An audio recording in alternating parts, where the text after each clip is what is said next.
So,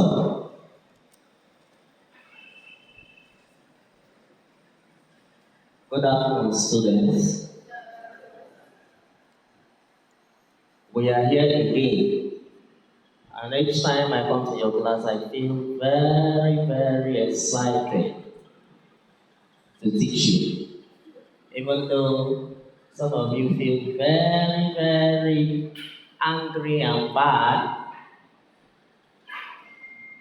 to be in class to learn. Some of you are not happy because maybe you think I'm disturbing you so much. You ought to be at home now sleeping. But, well, it's my responsibility to make you learn and to make you like and fall in love with not just physiology, but with other courses you do here in college. So with time, you will fall in love with physiology. Don't fall in love with me, the lecturer. Like the course, don't like the lecturer. Fall in love with your books. Alright? So last time when I was here, we introduced physiology. And I think we have also done body fluid physiology in this class. Right? Have we treated body fluid physiology? We haven't. Really? Okay, I think I did that with the med-surg students. So it would be nice to get materials from them and study. Okay? Maybe we'll come back to that to just do one or two things under body fluid physiology. But for today's lecture, we are going to be introducing blood physiology. Blood physiology. If you're in college of medicine, you should like anything that has to do with blood. If I see blood, it should give you a lot of joy. If you're in this class and you see blood, and you are scared, or you begin to feel somehow, then you are not qualified to be in college because you'll be seeing more of blood as you progress in your career. If I were you, I would start looking for blood to suck. Not just like seeing blood, but like drinking blood. Right? Because blood is life. If you don't have blood in you, it means that you don't have life in you. Today, your blood stops circulating. Or if you have very low blood loading, it will cause a lot of problems for you. And that is why you should like anything that has to do with blood.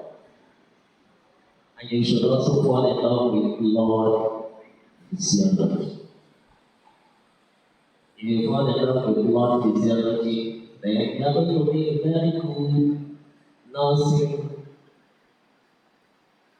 student, or FLS student, or anatomy student. Okay? But if you are here and you don't like blood, change course. As if you are here and you don't like blood, change department. You can go back to Alabama and do Igbo language or any of the linguistic courses,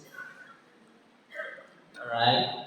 But if you must be in college of medicine, then you should love blood. So what is blood physiology? Alright, the flow of the lecture will begin with introduction to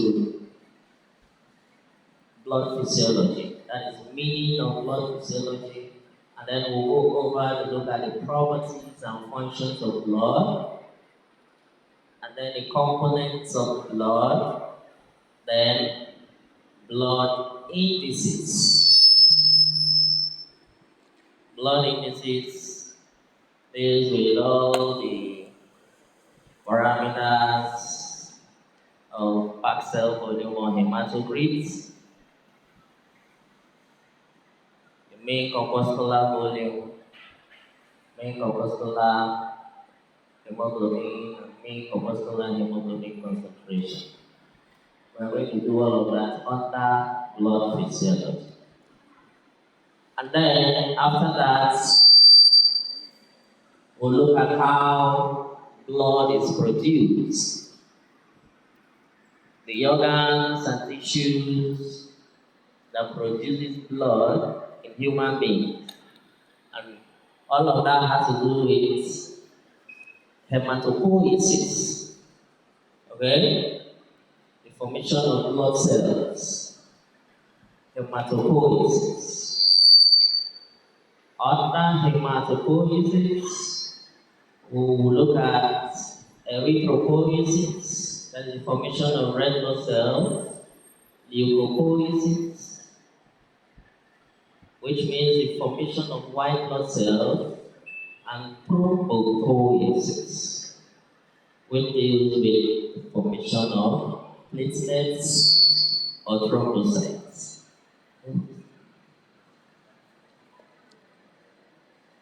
Okay? Now, when we are done with all of that, we look at blood grouping, blood groups. I want to think that you all know your blood groups in this class. Right? Blood group is different from genotype because sometimes students confuse blood group with genotype. Okay? And that blood group, you have the ABO blood group system, and then you have rhesus factor of blood group system. So whenever you see someone says, my blood group is O, or my blood group is A, or my blood group is B, or my blood group is Z. We have people with blood group Z and Y.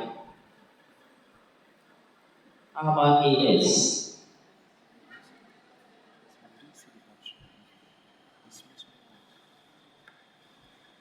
Okay. How about AS? Does it fall under blood group? Okay, that is genotype. So you must know the difference between blood groups and genotype. For blood physiology, we'll look at blood groups, the different types, and the signs on each of the blood groups. Because one could be O positive or O negative. What does those signs mean? Alright. Then of course, maybe blood product storage and shell. Okay, you will have time. We are going to look all of do all of that in this class. But then, while we talk about blood physiology, we are also going to look at pathologies of blood, alright? As the applied blood physiology, where you have, there are a lot of them, anyways. We'll do all of that in this class. So going forward, let's begin by defining some important stats, beginning with hematology. What is hematology? I hope you're writing. Hematology simply refers to the study of blood and the blood forming organs and blood diseases. Hematology refers to the study of blood, the blood forming organs, and blood diseases. Simply put, the study of the functions of blood and pathologies of blood. That is hematology. But the big question would be, what is blood? Or what is blood physiology?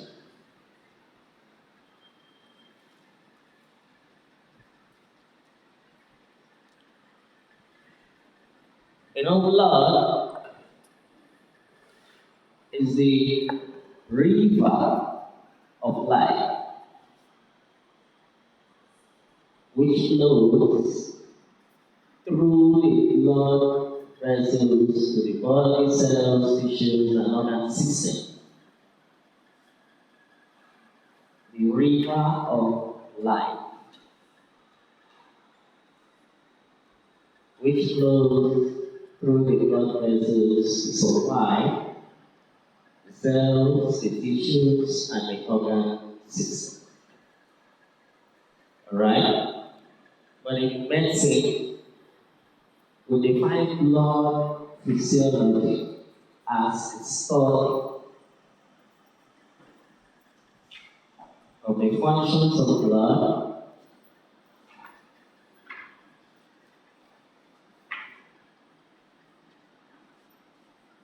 and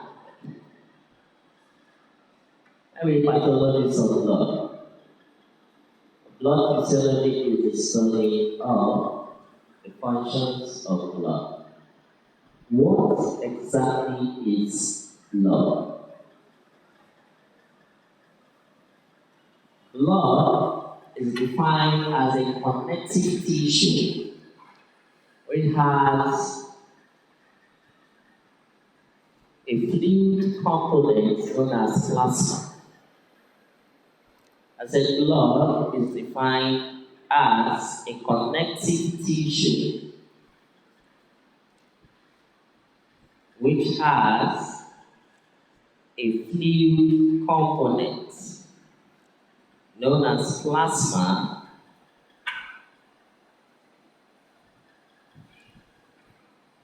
and a cellular component which constitutes the blood cells. Blood is a connective tissue which has a fluid component known as plasma and a cellular component which are the blood cells. We shall look at these components of blood in details as we proceed. That is the fluid component of blood and the cellular or form elements in the blood. But before then, let's just highlight the functions of blood. Functions of blood. On the slide, you can see clearly The blood has three specific functions. Number A is transportation. Number B is regulatory functions. And then number C is protective functions. So what that transportation, it helps to transport respiratory gases and products of nutrients in metabolism, hormones, and also metabolic waste products. Okay? And then blood also helps to regulate acid-base balance of the body, that is regulation of pH. And it also helps to maintain water balance or the water content of the cells and also maintains body temperature. Alright? The white blood cells helps to protect the body against invading pathogens. Alright?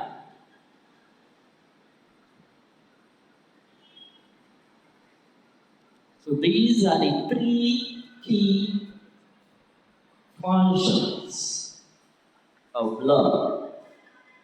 The three key functions of blood. But let's look at these functions in detail. So the slide explains all of the functions of blood. So number one, gas transport. It carries oxygen from the atmosphere to the lungs and then to the tissues. And it also helps to carry carbon dioxide from the tissues to the lungs and to the external environment. So that is one key function of blood. Number two, transport of end products of nutrient metabolism. I explained that. So when you take your fufu and bitter leaf soup, of course that is going to pass through the process of digestion.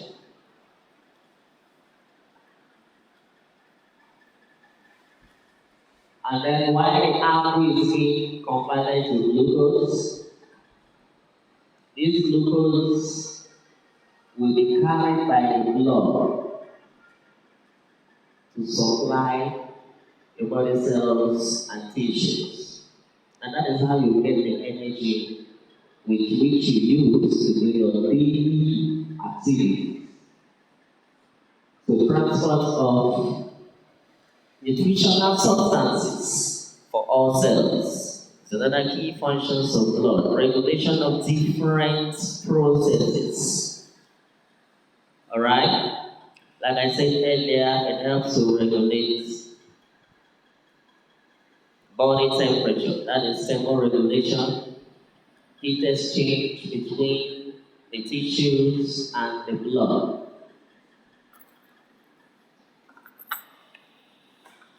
It's a very important function of blood. Osmotic function maintains osmotic pressure in blood vessels.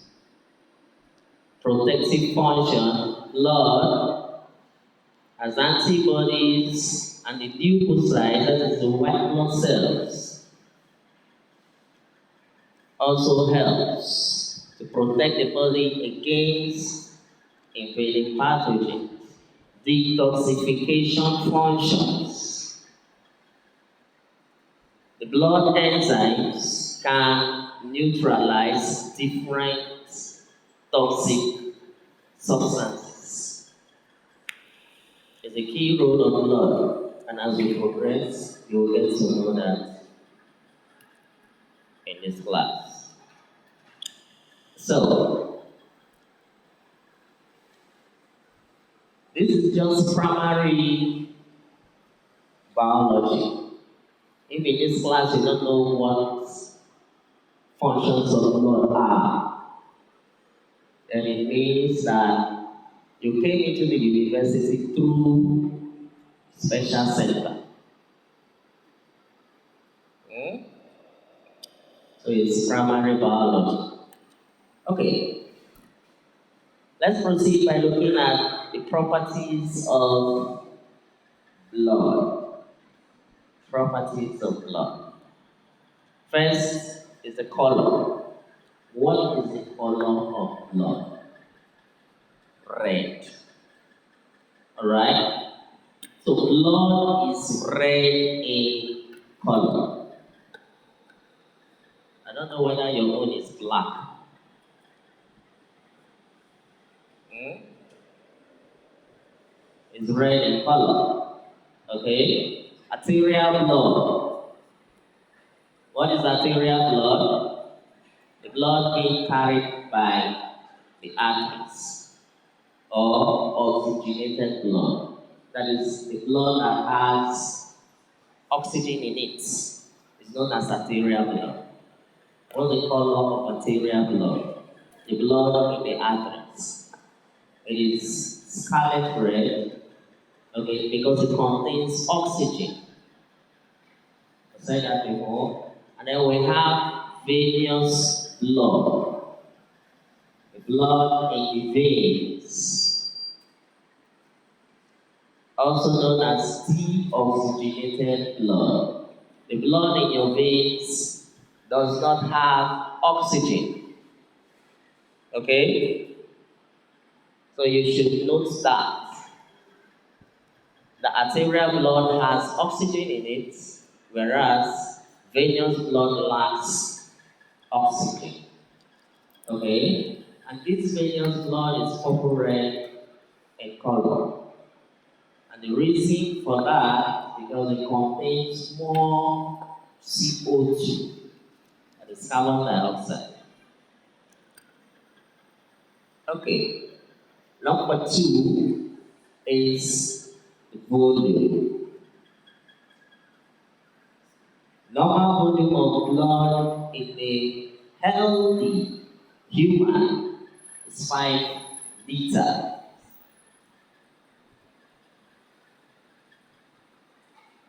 This can be more or less depending on some physiological and pathological correlations. Okay? So, but in a healthy adult human being, the normal volume of blood is 5 liters. Alright? In newborn babies, the volume of blood is 450 mils.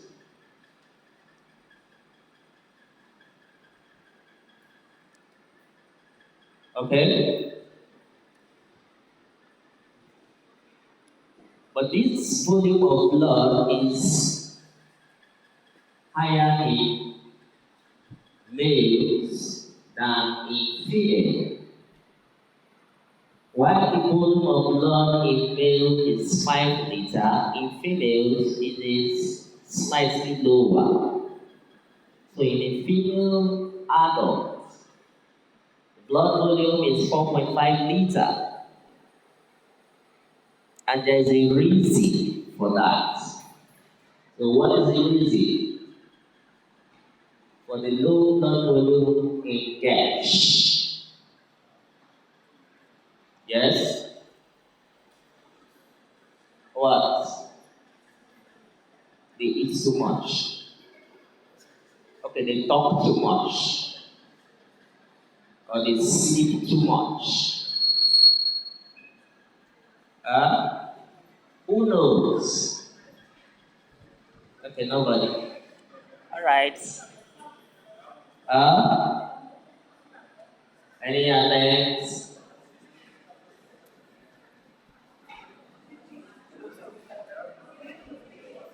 Yes, someone wants to make an attempt. Well, let's see. The variation of what? Body weight. Okay, so females have more body weight than males. Okay, male have more body weight and broad chest than female. That's why their blood volume is higher than that of girls. Yes, I'm listening, yes. There. Ah, I can't hear her. That's why I said she gets battery for this mind. That what you say, and someone just monthly menstrual flow. Okay, okay. Females lose almost all of their blood during their monthly menstrual flow. Really. It's a very good attempt. It makes more sense. Hmm? Is that the reason why the blood volume is lower in females? Or males have flat bumper, females have big bumper. Hmm? Yes?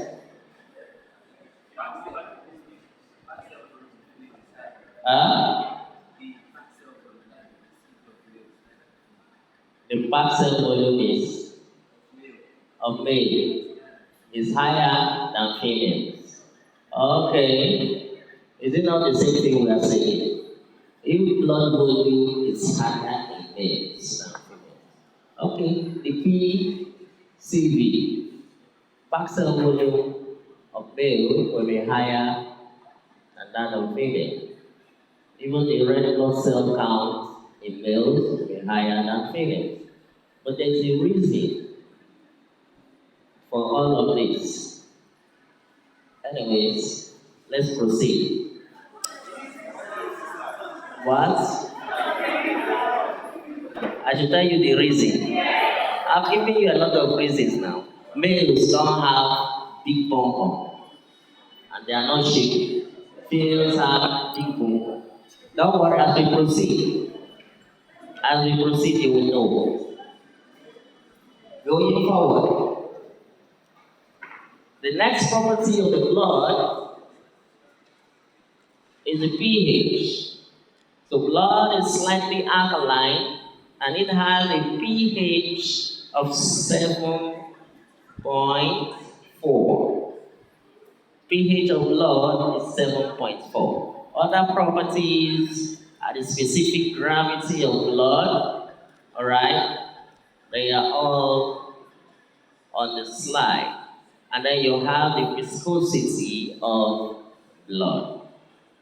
Of course, blood is thicker than water, not so? Yes. Blood is thicker than water. Alright? So blood is 5 times more viscous than water. And the reason for that is because of the red blood cells and the plasma proteins.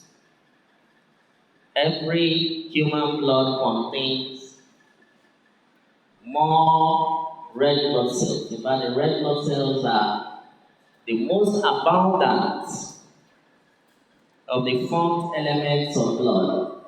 Remember that we have three kinds of cells in the blood.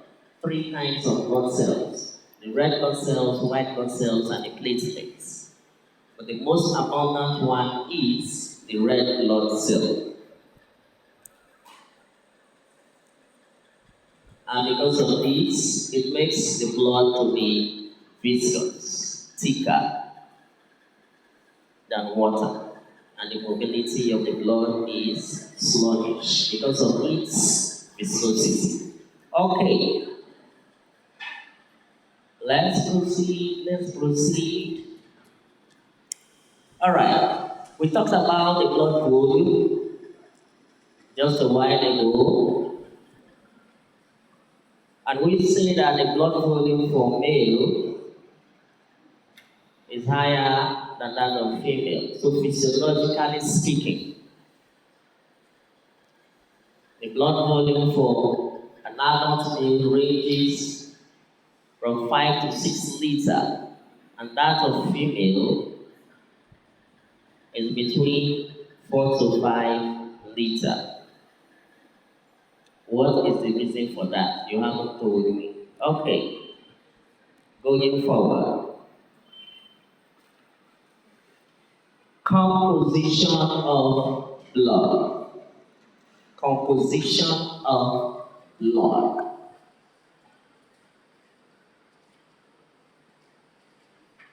I earlier defined blood as a connective tissue which has a fluid component known as what? Plasma, and the cellular component or form elements, alright, which constitute the blood cells. So we are going to look at this in details, alright, under composition of blood, beginning with plasma, the liquid or fluid component of blood. It contains water, organic substances, inorganic substances, and gases. The gases here are the respiratory gases. Okay? That is one. And then for the cellular components of blood, there are three major kinds. The first one is a red blood cell, also known as erythrocytes. So whenever you hear erythrocytes, there is no point collapsing. It simply means red blood cell. We call the red blood cell erythrocytes in medical college. And then the next fourth element of the blood is the white blood cell or the leukocytes. And then we have platelets or the thrombocytes.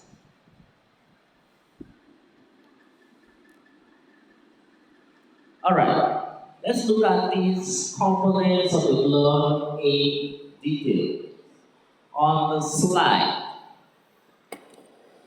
you will find here the fluid components of the blood, and here the formed elements or cellular components of the blood. Plasma is simply defined as the fluid or water components of the blood. It is made up of 90% of water. I hope we are writing. I said plasma is simply defined as the fluid or water components of the blood, and it is made up of 90% of water. Alright? And then 8% of proteins. These proteins are the plasma proteins. And these plasma proteins are of three main types. The first one is albumin. Right there. Albumin. Albumin. And then the next one is globulin. And then you have the fibrinogen. Okay, these are the three main kinds of the plasma proteins. The albumin constitutes the most abundant of the plasma proteins. I repeat, albumin constitutes the most abundant of the plasma proteins. Physiologically, it is significant in maintaining osmotic pressure. Alright? We'll look at functions of plasma proteins in details. Okay? And then glucophage helps in antibody formation. One of the key roles of glucophage is to help us to fight pathogens that have invaded the body. Okay? Fibrinogen is very important in the process of hemostasis. The process of hemostasis, that is blood clotting or stoppage of bleeding. Look, we have homeostasis and hemostasis. They are two different things. We are going to take maybe physiology or wound healing as we proceed in this class. Fibrinogen is one of the plasma proteins that helps in clot formation or wound healing. Okay. Other components of the plasma are hormones and electrolytes.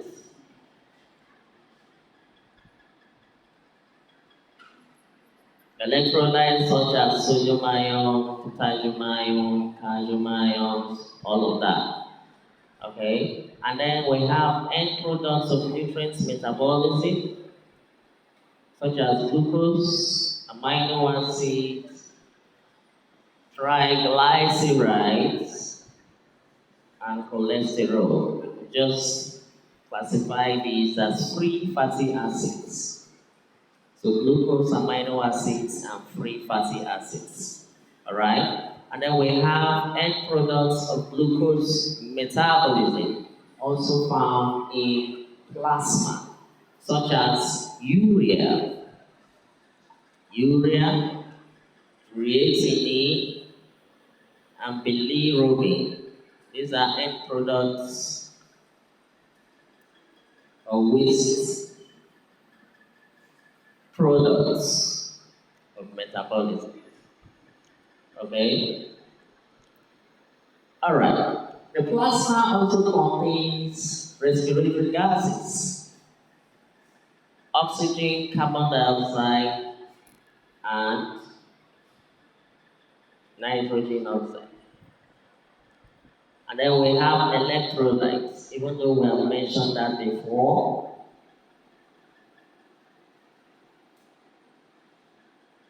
The plasma contains these electrolytes, such as sodium, potassium, calcium ion, magnesium ion, chloride ion, and so on and so forth. Okay. The cellular components of the blood. You already know them. There are three main blood cells. These are the thrombocytes, the erythrocytes, and the leukocytes. Leukocytes are subdivided into various types. In fact, we have the granulocytes and the agranulocytes. By the time we get to physiology of white blood cell proper, we are going to treat all of these subtypes of leukocytes. So white blood cells have the following divisions, which are one, basophil, neutrophil, eosinophils, and then lymphocytes and monocytes. These are the subtypes or subdivisions of the white blood cells. Basophil and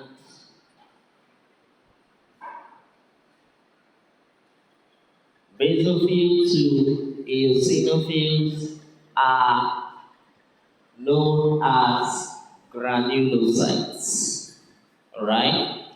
While the lymphocytes and monocytes are known as granulocytes. That is, they don't have granules in their cytoplasm. We shall do all of this under physiology of white blood cells. I hope I'm not too fast. I'm too slow. Okay. Let me increase the speed. Going forward, normal value of the plasma proteins. Alright? On this slide, you will see that, and then the albumin-globulin ratio. You can go and look at that during your leisure time. And then properties of plasma proteins. Okay? The molecular weight of albumin is 69,000. That of globulin is what?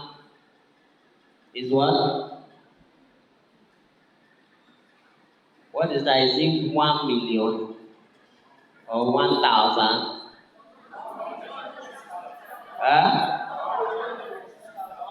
Okay. I know I like to see things in millions. And then fibrinogen, you go and look at properties of the plasma proteins. Alright? Others include oncotic pressure, specific gravity, and its buffer action. And the plasma proteins also help to buffer.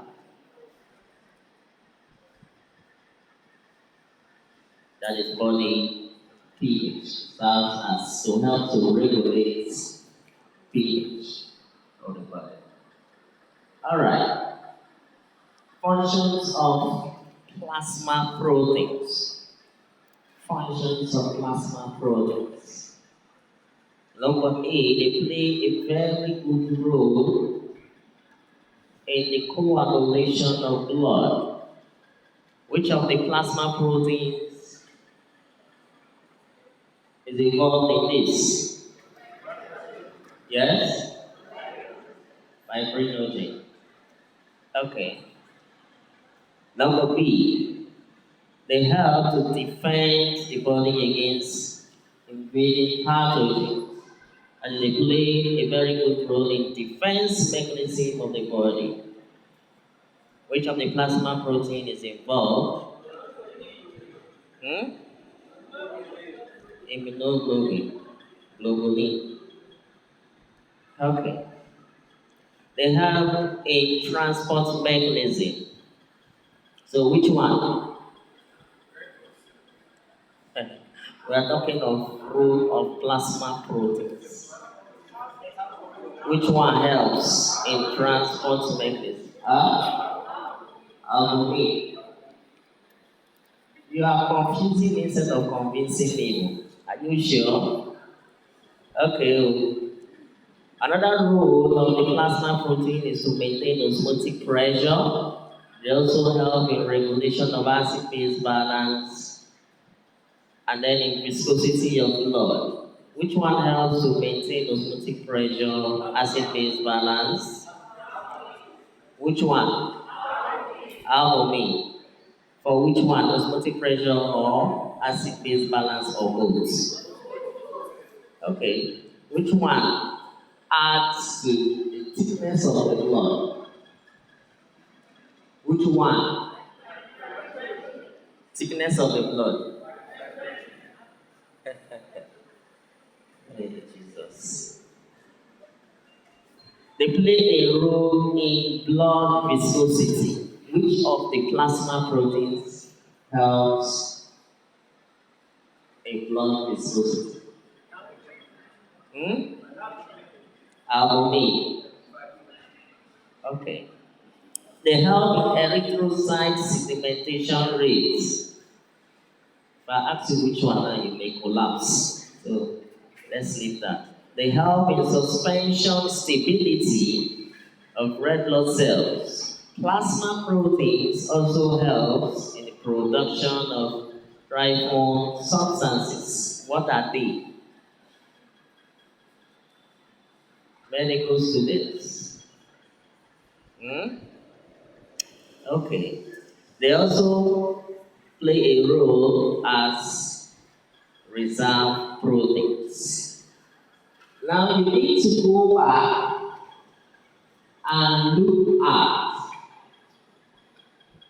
the roles of not just the plasma proteins, but also of the blood and each of the blood cells in details. Go and look at their functions. Alright? Good. Let's proceed. So here we'll look at the difference between plasma and serum. What is plasma and what is serum? Alright? Plasma, like I told you, is the fluid component of the blood. It lacks blood cells. Okay? But serum simply means plasma with all its components except fibrinogen. I said serum is defined as plasma with all of its components except fibrinogen. That is, serum contains all the components of plasma, which include water, electrolytes, end products of nutrients metabolism, and some of the plasma proteins. That is, it contains albumin, it contains